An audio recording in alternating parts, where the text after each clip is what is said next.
This is Chuck Rapp with Multiply, a podcast to provide a word of encouragement for village church planters. In my previous two messages, I shared leadership values from VCP Supervisor Peter Baraka. We began with being a willing listener. Good leaders listen well in order to understand others' thoughts and opinions. We follow that with being unafraid of criticism because we stand secure in Jesus Christ. Today I will conclude these insights from Peter with what is most likely the most powerful of his leadership values. We must love those we lead. Love is a very strong motivator for us as well as for those whom we lead. The Apostle Paul described this mindset in Philippians 2 verses 3 through 5. Do nothing out of selfish ambition or vain conceit. Rather, in humility, value others above yourselves, not looking to your own interests, but each of you to the interests of the others. In your relationships with one another, have the same mindset as Christ Jesus. At the heart of do nothing out of selfish ambition and vain conceit, or in humility value others above yourselves, is servant leadership. Leadership is for service, not power. Christian leadership is firstly for the benefit of the kingdom, and secondly, for the benefit of others. Leadership is not about making oneself appear great to others or about amassing financial resources.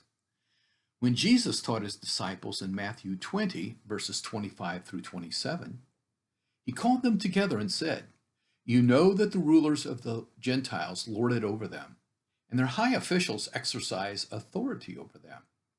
But not so with you. Instead, whoever wants to become great among you must be your servant, and whoever wants to be first must be your slave. As good and godly leaders demonstrate their genuine love for their followers, several positive things happen.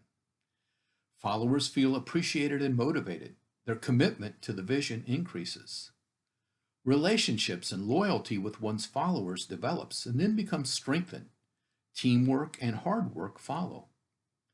There is forgiveness for unintended mistakes or offenses. You begin to bear one another's burdens, to pray for one another, and to provide practical support for each other. Ultimately, kingdom work advances because everyone is working for a common purpose.